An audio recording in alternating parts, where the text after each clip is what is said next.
Hello, and welcome to this first episode of Icetime TV Unplugged, where we're going to spend some time during this off-season taking a look back at the past Elite League season with the Cardiff Devils and looking forward to what we will be enjoying in the 2021 season. I am Gareth Huish, and as you can see, I'm joined by an esteemed panel of guests. All of us are part of the Icetime TV crew, and we've all been missing each other because we've all had to stay socially distant. So it's good to catch up, get it on record, and we'll skip through some issues. It's really good to catch up with you all, guys. You'll see I've got my main man, Charlie, there, king of the slow-mo. How you doing, sir? Yeah, I'm doing good. Doing good. Good to hear. Good to see you. And then we've got Dan as well, another slow-mo kingpin and all-round head of all things production on a match night as well. Dan, how are you? Yeah, very well. Plodding along. Uni work's keeping me busy. Can't wait to get out the house again. So, yeah, not too bad. Ollie, how are you, my friend? I'm not too bad, thank you. Been working from home for about 6 weeks now, so at least I've got a job, so I can't really complain too much. And I've also been cracking on with a lot of Football Manager. What a version have you got? I got the latest one, so I got 2020. I started a new game the other day in a German third tier with KFC Erding, and already in the second tier, so it's going well. I can't take the plunge because I'll never leave lockout if I get back into it. And last but certainly no means least, we've got Rachel. Rachel, how are you? Yeah, surviving I think is probably the right word. Got a lot of uni work to keep me occupied, but all I want is literally just a Costa coffee. Little things, isn't it? Just the little things you miss. Okay, so every episode we're just going to have a little run through of a few things, a few different topics, and we'll kick the discussion around, and hopefully it'll give everyone a little bit of a distraction, keep everyone a little bit entertained before we're able to plug back in and get the live games back up and running from the Viola Arena. So we'll kick off our first topic with the Champions Hockey League. It is a competition that I know is close to all of our hearts in a variety of different ways. We've all been lucky enough to be part of it in some fashion. So we'll just go around the table and kind of talk about what all of us have been doing in terms of the CHL. So Charlie, we'll start with you. I mean, probably the worst person to start with, really, because the least amount to do with it. I just kind of turn up at games and enjoy them and drink responsibly. But yeah, if that isn't being part of it, Charlie, I don't know what is. I'm in the crowd is what matters. No, I really enjoy CHL games, and it's a massive part of kind of me as a hockey fan as well, because my first ever Devils game was a CHL game, and that's what properly got me hooked into hockey. So yeah, CHL is such a good. I love it. Like we've been lucky enough the last few years to like be in it every year. So and the games, I absolutely love them. I always want to make sure I'm there and enjoying the games, because we get to see some of Europe's best play in our home arena. So you can't really say much about it, can you? Apart from that. Indeed, it's a very, very special tournament. Dan, a former fan ambassador for the Cardiff Devils in the competition? Yeah, I was in the 2018-19, so our second year in the CHL. I was the fan ambassador, and yeah, the CHL it treated me so well. I met some really great people out in both Salzburg and in Bern. I met a guy called Chris, who was the fan ambassador for Salzburg, and he was really friendly, and we got chatting about all things hockey and the differences between Austria and here in the UK. And then also met Mario, who was the fan ambassador for Zurich. Despite the fact we didn't play them, he met up with myself and Rachel while we were in Zurich and took us around the city. And it's a great tournament, and it brings hockey fans together from across Europe, and it's the elite level and something I just love, and it's brilliant. And like Charlie said, it brings the best teams of Europe to our arena, which is great. So yeah, nothing but good things. Ollie, my savior for many assignments that I've taken on the CHL with your work there. Give us an overview of what you've been doing for the competition over the last few years. So I joined them the first year the Devils were brought in. Luke Fisher was looking for someone just to kind of be a rink reporter. So I only did about 3 games worth of work in that first season, just providing a few images and then doing post-game interviews with both sets of teams, just one player each. After that, Luke asked me if I want to get involved a bit more. So I ended up working on the web team now, which I've been doing. I'm heading into my 3rd year now. So I've been doing game reviews, game previews, interviews, just typing up anything really, proofreading. It's a lot of fun. It's a really good way as well of keeping up to date with some of the other leagues around Europe, because I do like to keep an eye on what's going on over in Austria, keep an eye on German leagues. That's something that the Devils haven't had too much to do with yet, but maybe that changes in the future. But no, I've been a part of it for, coming into my 4th season now. So it is a brilliant tournament. I love it, and I just love doing what I do for them. And Rachel, the veteran of many a CHL final, more appearances than Lundqvist, I think, in the showpiece event. Give us your CHL story.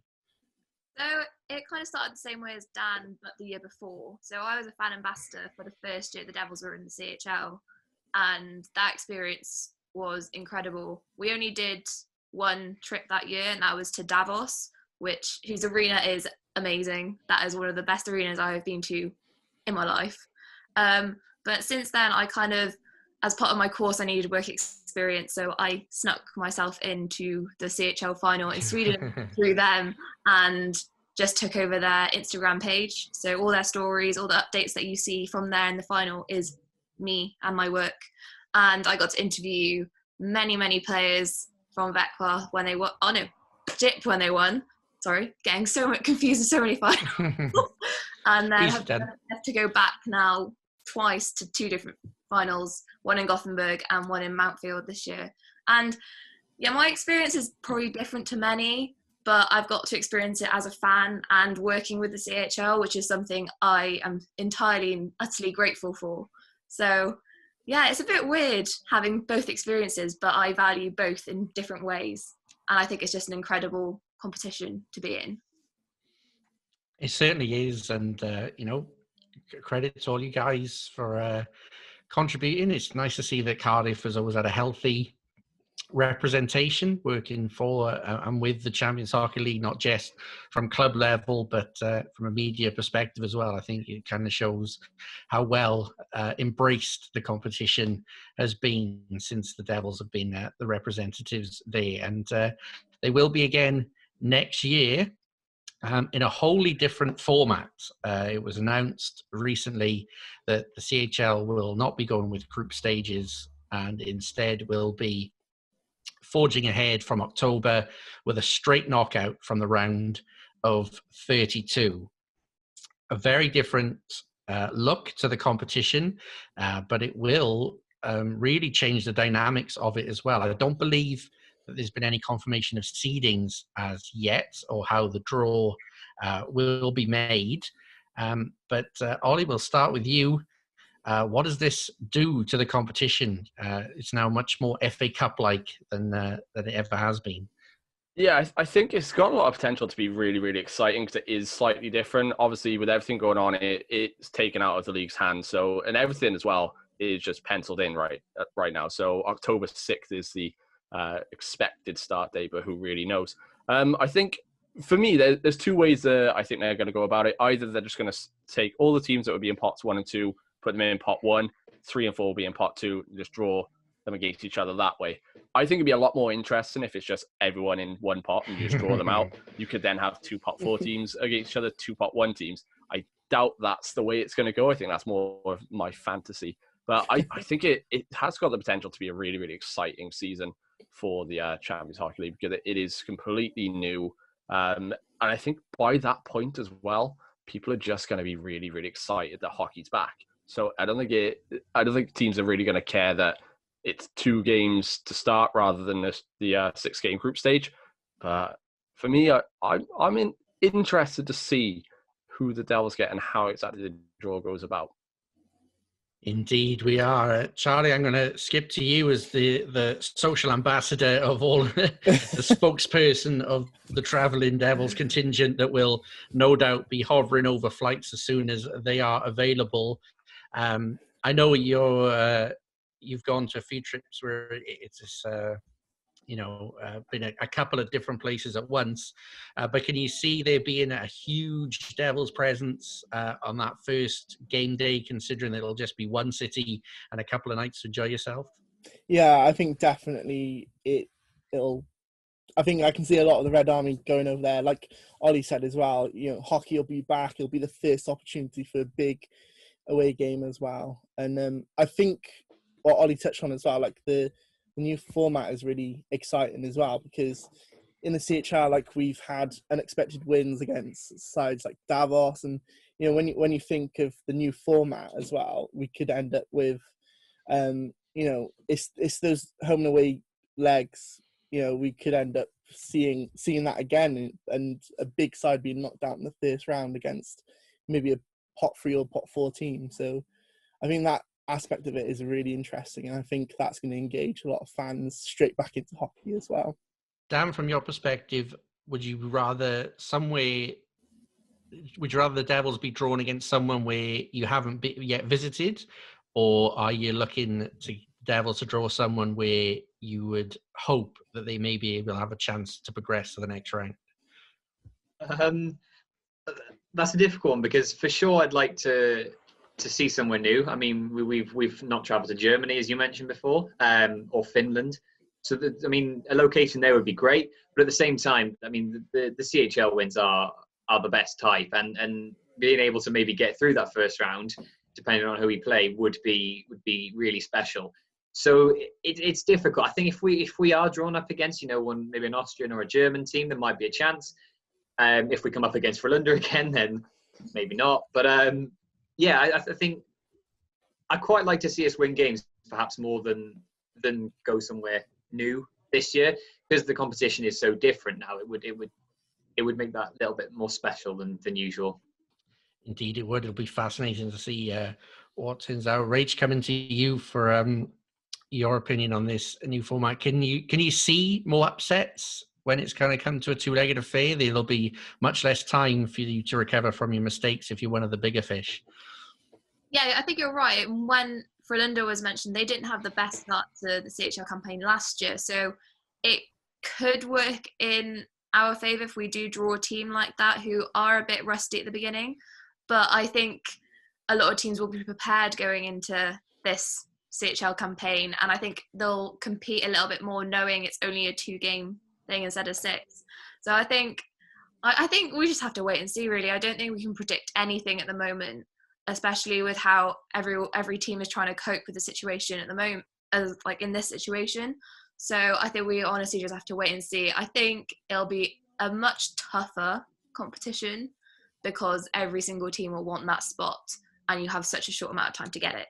So I think we're in for an interesting CHL campaign this year. Yeah, we're just all crossing our fingers that there's no further delay to this season and that competition in particular. I find it fascinating that it's going to be a straight knockout. I look at a team like Tappara, who have never progressed past the quarterfinals. They really seem to find a sticking point in that two-legged system once they get out of the group. So you look at a powerhouse like that, how are they going to adapt to this? It's going to be a mental thing for them, especially. But we've seen lots of upsets in the knockout rounds when it gets past the group stage, and it only takes a little bit of puck luck in a few moments, and you've got some upsets and you've got drama. So I think it is going to make the sense of urgency around the competition really interesting when we do finally face off, hopefully in October. Throwing it back to you guys. We've already had a good few seasons of CHL hockey in Cardiff. What stands out? Who wants to go first? Personally, for me, the very first game we played out in Davos, you look at the Davos win at home, and then the Vecchio win, and then the wins we had this year just gone. they were all amazing. But that first game, sort of, I mean, for me, I hadn't been following hockey too long, and it just completely opened my eyes to the jump in quality from the Elite League to the CHL, and how much of a task the Devils had on their hands. And I mean, the arena obviously helped as well. It is stunning out in Davos. But yeah, that game was just, it was special. It was the first one for lots and lots of fans, and it was an eye opener. So that's probably my sort of favourite memory. I think mine will have to be our Graz away win. Me and Dan have travelled to quite a lot of the CHL games away, and that stands out as like the big one for me because of the atmosphere that the Devils fans created, how good the game was. Like, the Devils played their hearts out, and having the owners there as well was just an extra bonus. It's just a game that I think will ever stick in my memory. And a lot of people that watch the telly might have seen me and Dan quite a few times on there. So I think you got more coverage than Murph and Adi on that game, actually. That is the game I think that stands out to me and is my best CHL memory being a Devils fan.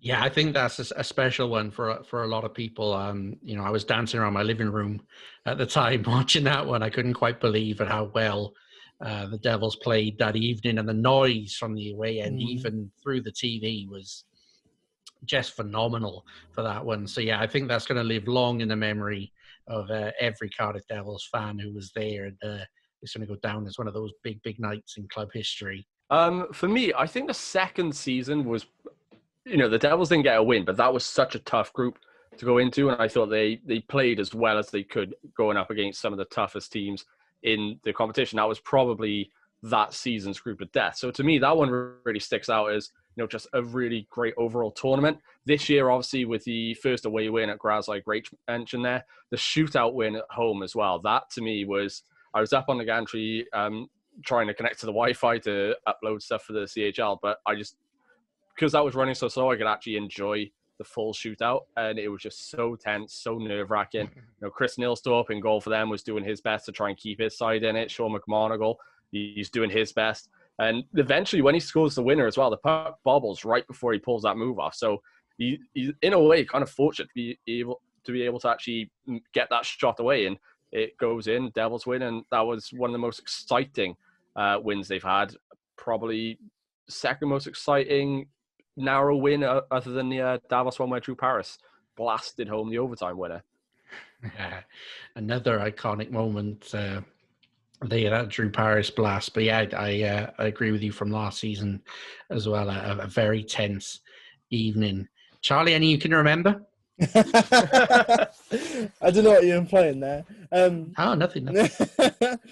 Speaking that Drew Paris overtime win, it's got to be that. It was my first game watching the Devils, so kind of didn't really know what I was getting myself completely in for. And then that noise when Drew Paris scored that goal was just incredible. Like, even if you watch the highlights on YouTube, like the crowd in the arena, I don't think I've heard anything quite like that since either. Yeah, it was such a special night for me as well, I think, because I'm that introduction to this level of hockey.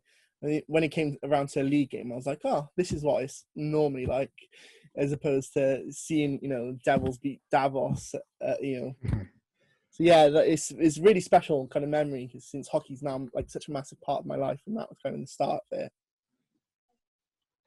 Absolutely, it's great to have special memories like that. You always remember your first introduction to this sport, and not often that so many other people would remember that first introduction to the sport either. Is before we dip out of our CHL topic here, is anyone want a last word on anything Champions Hockey League?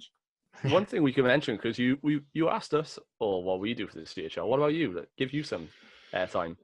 I have an FL. No. I've been very lucky the past couple of seasons to be able to commentate on live CHL games from Vienna, from the production house there that runs all of the streaming through the website. So I've been lucky enough to work with some really top talent over there, both on and off screen. So I was lucky enough to meet Bob Ballard, who's a British ice hockey legend, a commentator, has done lots of the big Sheffield Steelers moments and things for the BBC and the like. And he took me under his wing and taught me a lot about, working in the booth, as it were. So yes, I've been very lucky the last couple of seasons to get to commentate on some fantastic games, some fantastic moments. When you got guys putting the stick through their leg on a 5-on-3 shorthander and roofing it top shelf. It's a good moment. It's a good, it's a good feeling. It's a good level, and it's been a real test of my abilities and a great learning curve. And hopefully, fingers crossed, there'll be a few more assignments for me in the next coming season. But I've loved my time there, and it's taught me a lot. Let's put it that way. So got a very special place in my heart, that competition. And like I say, let's hope I get to get a few more goal calls in the coming season. We're going to take a short break now, and you're going to hear from some of our partners. Please go and check them out. They do a lot of excellent stuff, and especially during this time, they can use every bit of support you're able to give. So here's a quick word from our sponsors.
So we've looked back at some of the Champions Hockey League moments. This past Elite League season has finished, and I'm sure that we all have some of our favourite moments from this past year. Cruelly cut short, of course, but there was no shortage of fantastic things on show. And of course, on Icetime each and every week, we had some great things that we were able to bring you all. So Dan, we'll start with you. What was your highlight of this past 1920 season? It was difficult for me to pick one, to be honest. It was such a good season. The quality of hockey that we got to see was so good. And you look back on the games we played, there were some absolute gems. But for me, my moment of the season, it was 5 minutes, was the third period against Guildford in the game we played against them just after Christmas. We went into the third period 4-3 down, and the team just came out, and Mark Richardson and Joey Haddad especially just put the team on their back, and we got a goal quite early on. I think it was about 3 minutes in, and then about 90 seconds later, there was a funny little line change and delay penalty, and we had Rydderch and Myers out there, and the puck came to Richardson at the point, and he sidestepped a defenseman and just played a beautiful pass across the crease to Haddad at the back post, and he scored, and we went 5-4 up, and it just sort of summed up the whole team season. Haddad and the rest of the team, they worked so hard for it, and I don't think I've heard the arena that loud in quite a while. It was a really, really special moment, and there was some great little photos of it and some great little slow-mos if you want to look back at it. You know, not making a personal plug on that one, but who filmed that game? I'm unsure who's on the camera. It was me. Yeah. Oh, okay. You know, That's why you just checking it. But no, for me, that was the moment of the season, and that goal specifically was just so good. Indeed, it was, and just a lovely cameo from Mark Richardson showing just what he can do offensively as well. You see it so often from him, and he's just such a steady player and he's such a consistent guy, game in, game out. But when those flashes of magic, when the Devils really need someone to grab the game by the scruff of the neck, you'll see Richardson do that. That game, that play, I just remember us calling that, just watching him make that move, and thinking, that's a bold move. It's not going to work out. And then next thing I know, it's like, that's backdoor. Is it that? And that's in the back of the net. What do I know? It was just absolutely mind-blowing. The audacity to pull off that move, and it just worked out so beautifully. Indeed. And Ollie, I think your moment is more a player than maybe necessarily one particular game. Yeah, for me, there was so many moments to pick from. One that I was considering was early in the season, Marty Mariamaki got his first for the Devils, purely because we both managed to get a pun in the actual call of the goal without even realizing it. But for me, it's got to be Evan Mosey because of just how patient he's been all season long. You know, he was nearly out for an entire season. It was so easy to just get dejected and, kind of just wait and see if you're just going to play next year. Instead, he just really worked as hard as he could to get back into the lineup, and he did so in such a great way. It was really, really cruel that he wasn't able to go further than just the 9 games in total. But for me, Evan Mosey, he really, really came back with a lot of fire, because we caught up with him on the stream around December time, and you could tell that he was getting bored. He wanted to play. He wanted to be out there, but, he stayed the course. The Devils did the right thing, not rushing him back into the lineup. First game, first shift, makes a hit along the boards, just testing himself, making sure he's getting back into the spirit of things, getting back ready to know that he's able to play. And after that, he was just on absolute fire. I think it was a goal and an assist in his second game. Then I think he scored or got an assist in every game after that. Because for a player to go from up on the gantry, yeah, okay, we brag about how great of a view it is up on the gantry. If you're a player, if you're watching as a player, then you're either banned, suspended, or you're the healthy scratch. You don't want to be up there. And for him to have to endure more or less an entire season of that and come back and make the impact that he did, that to me was just absolutely phenomenal. And I personally think that if the season had continued, he would have been a huge, huge part of any potential trophies that the Devils lifted. What I think we were both surprised, well, maybe not surprised at, but maybe, just it was pleasant to watch, is not many guys are able to keep up with Joey Martin, and maybe, that Martin struggled during the year to find the right line mates in and around him. But Mosey to come back, but also be the guy that could keep up with Joey Martin, and the chemistry that those two seem to be developing is something that maybe is exciting for next year if the Devils can hold on to those two guys. Yeah, I wouldn't be surprised if those two are line mates again next year if they're both brought back. I'd imagine they're probably high on the shopping list. After putting so much time and effort into rehabbing Evan Mosey, it'd be surprising if he's not back. But, I just think that if he can, continue to strengthen his knee over the summer, it's probably at full strength already, but he comes back next year ready to go. If he hits the ground running like he did this season, he's probably having a career year. It'll be exciting to see if the Devils can hold on to him and to see what kind of season he will have. Devils fans will be chomping at the bit to see a full year out of Evan Mosey, that is for sure. Rach, what was your highlight? There are a lot to choose from. I think there's been a lot of standout games this season, but one for me really is the last league game of the year that we had against Sheffield. So it was kind of personal for me. My course had a few Americans over, so I got to introduce them to Elite League hockey, and I thought that game had everything Elite League hockey stands for. So it had a fight like hockey as usual. It had good score, like good goals. It had rivalry. The fans made the atmosphere again. It's kind of everything that I fell in love with ice hockey for, and being able to direct that game as well, I think it was a good high to end on, because obviously our season was cut short. But I think as league hockey goes, obviously we had the Challenge Cup on the Sunday, but for league hockey, I think that was a brilliant end to what had been a tough season for every single team in our league. But I think, yeah, that's my standout game this year, only because of the personal matter to me, and I think it just stood for everything elite league hockey stands for. Rach, one thing I'd like to ask you, I don't know if it's the same for you, I guess it is, but I think what people maybe don't realize about what we do in terms of the gantry is when you get an atmosphere like that and you're bringing the pitches to everyone, there's a really unique feeling, isn't there, about the work you're doing, feeding off the energy of the crowd and the atmosphere and the occasion. Is that something you get as well when you're directing us? It's kind of weird. So my thing is I kind of zone out a little bit before we start a game. So I'm trying to kind of get in the zone and make sure I don't mess anything up, really. And that's be it on camera or directing itself. But if there's a great atmosphere in the rink, you kind of pump yourself up. I'm pretty sure all of us feel it on the gantry. If it's a good atmosphere, we're all in a good mood, we're all kind of hyped up in a way. And I kind of want to bring that across through you guys' commentary, through the camera work, through anything that we put out. I want to kind of transfer that across, and I can't really describe the feeling, and I don't think any of us really would be able to. No. It's just a bit of a inside hype, and you boost yourself up and just want to put the best thing out.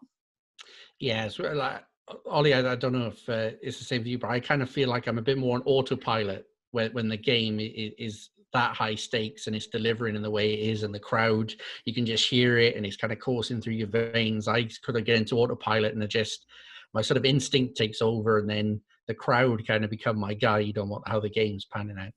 Yeah, I definitely agree with that, because one thing I notice that whenever there's a great atmosphere, it's infectious up on the gantry as well. It's not just us, it's everyone else up there. Todd's, he's hyped up about it. And for me, whenever we're calling the game, when the atmosphere is that good, I'm not thinking too much. I'm just letting the atmosphere tell the story, and I'm just adding to it where it needs to be. Whereas, in games where maybe it's a little bit quieter, you're trying to inject that passion into your call, which sometimes can come across as forced.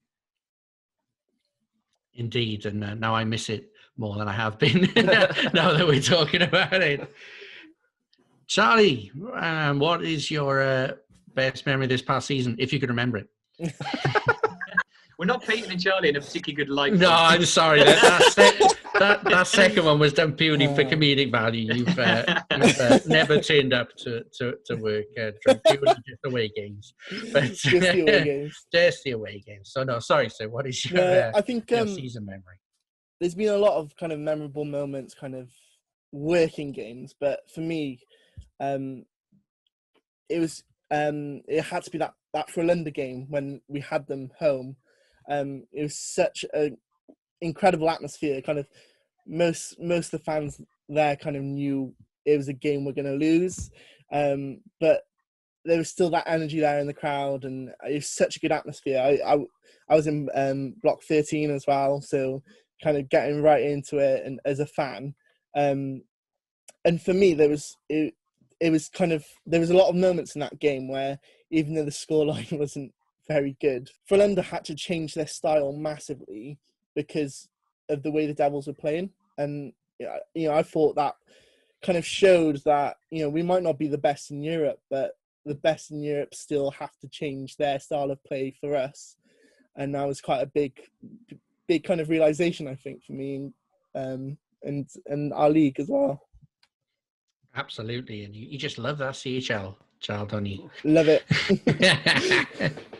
Rightly so, sir. I'd have to say, for me, taking into account all of you guys' submissions, I'd be hard-pressed to disagree with any of them. But for me, I think that Pride Weekend and the Devils Pride Night is something that I thought was really special. It's an occasion the Devils have done off their own back the past couple of seasons. And, Andrew Hotham was a big driver of it originally with the You Can Play initiative. But to see the league take that on and, everyone to embrace it, and the good news stories that came out from around the league on that weekend. I think that, we always, as fans and as people involved with hockey, will always, as a selling point to someone who doesn't know the sport, tell them how inclusive it is and how friendly it is and how it's not like other reputations of other sports maybe. And I think that to have that as a whole weekend where every club bought into it was something to be really proud of. And then on top of that, the game itself just showed why Joey Haddad was the best player in the Elite League last year, where he tormented Nottingham again and got himself a couple of goals. So all around, great effort on that night. At the end of it is something that I think be proud to show people and say that I was a small part of this, and, credit to the Devils organization for it spreading to the league, and credit to Luke Fisher for really implementing that as a league initiative. And I think it can be described as nothing less than a massive success. So it's another thing to look forward to when the league eventually resumes for 2021. As we come to the end, we'll just have one last discussion point. And, there may not be many signings going on around the league at the moment, and rumours may be a little bit scarce. But one rumour that has popped up is that Ben Bounds is maybe being courted by Graz to be their number one netminder. So, guys, what are we thinking on this particular rumour? Any thoughts? I mean, from where I'm sat, he while I'm gutted if it was to happen, he fully deserves it as Ben Bounds. The man has stood on his head for the past 4 years for us. And I mean, you can't deny him that chance. If he says he wants to go, you've got to let him go. Whenever a British player gets the chance to go abroad and try and make a name for themselves, you have to let it happen. And I think all Devils fans are essentially telling him to go and saying, yeah, take your chance. It's there. We don't know whether it's 100% true, whether the rumor, is spot on. But at the same time, as has been the case with players like Ben O'Connor when he went away, British Elite League fans have always been kind of very supportive of their players going abroad. So yeah, I couldn't be happier for him, and yeah, good luck. I think it's a big deal, like obviously with British players going to Europe. When a British goalie gets to go to Europe as well, I think that's just a massive step forward in showing how well they've done within the British League, and to be picked up by a team that you've played against as well. If it is true, it kind of proves that you proved a point to them, proves that you're good enough to play against teams in their league. And if he does end up going to Graz, I fully support every single decision he makes. He has done the best he can for Cardiff, and it's been great having him in Devils colours. And I know it's just a rumour, but if he does go, I wish him all the best there. And there's a piece of me saying, please don't go, but Europe deserves you if you do go. Ollie, other than ability, what are the Devils going to lose if Bounds does make that switch? They're potentially going to lose someone who, at times when there's, if they're going through a tough patch, they're going to lose someone who can carry them. A guy who, he takes a heavy workload each season. The rumor is that he wants that heavy workload. He's willing to play that many games. And I think that for the Devils, it will be a big loss if he goes.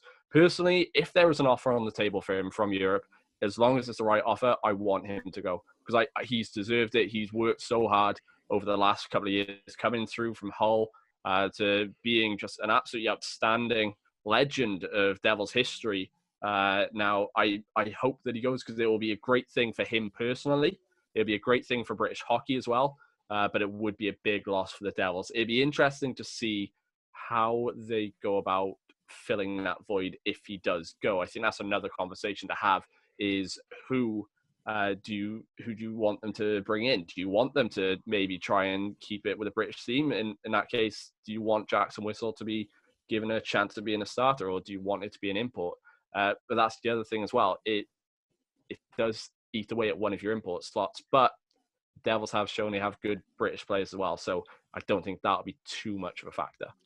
I think my major worry with the replacement of Bounds is the off-ice issue there, in that Bounds is one of the OGs of the newer era of the Devils. He was the first guy signed that year, and he was kept on when the ownership changed.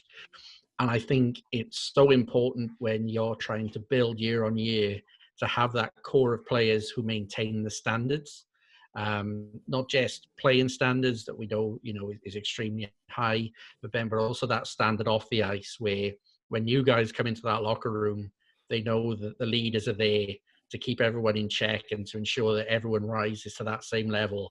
And that's going to be extremely difficult to replace if Ben does make the move. But much like yourselves, I would echo the good wishes to Ben. If he does make the move, again, this could all be, scuttlebutt in the Austrian press. We just don't know at this time. And if he does resign for the Devils, then I know we'll all be ecstatic about that as well. Chai, I just come to you for a bit of a word on Bounds. How much do you think that his performances in a GB jersey have contributed to a possible move in Europe? Yeah, I mean, there was all that speculation after the World Championships last year, wasn't there? That every single club in Europe would be calling him. We managed to keep hold of him, but I think what might have done it is the CHL. Like that game against Graz, it obviously must have made a mark. Even if it was only the press over there, I think that if I was someone over in Graz with the team, I think that maybe it would have sparked a little interest in Bounds, and especially if they've struggled this year, or even just the kind of knock-on effect of losing to a British team as well. So I think between the World Championships and the kind of impressive CHL performances this year as well, I think definitely there would have been more eyes on Boundsy. Like Ollie said, if this rumour's true, then I'd absolutely love for him to go over to Europe, but I think he would leave quite a big hole in the team that maybe people would need to be shifted to kind of fill a bit better. Absolutely, he would definitely smash it if he does get that opportunity of that. I have no doubt. I'll throw it out to the floor.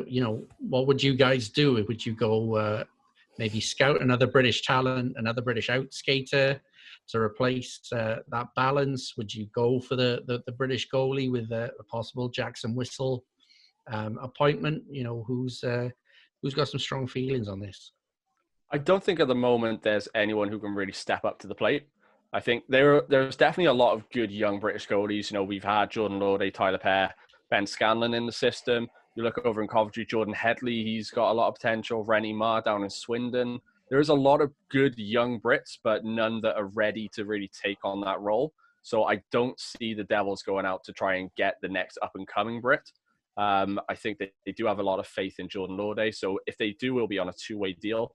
For me, I personally think it's going to be an import, and it's going to be a new import to the league. Yeah, I kind of agree with Ollie there.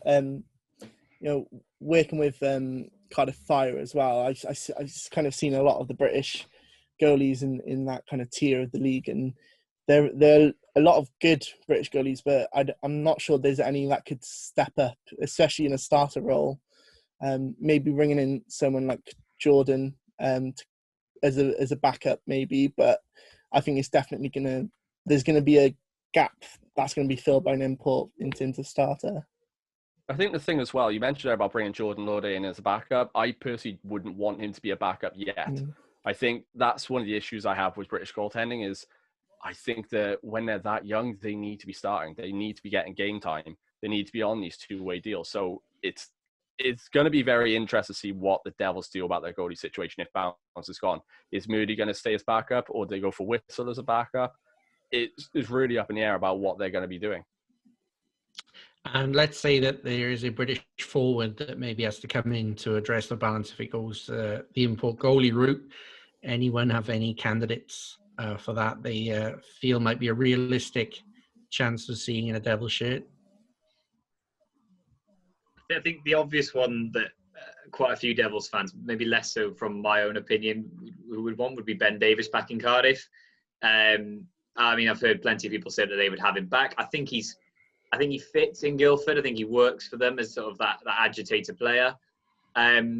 It's difficult because you look around the league and there are so many teams with like sort of cemented Brits, and you've got our Brit core in sort of Duggan, Myers, and Batch, and of the forward lot now, and it's difficult seeing too much movement from them. And I mean, it might take that one big sort of move to start to sort of click along the league and teams start moving players around. So I don't know if I can see a specific one, but I think I've heard that Ben Davies would perhaps be.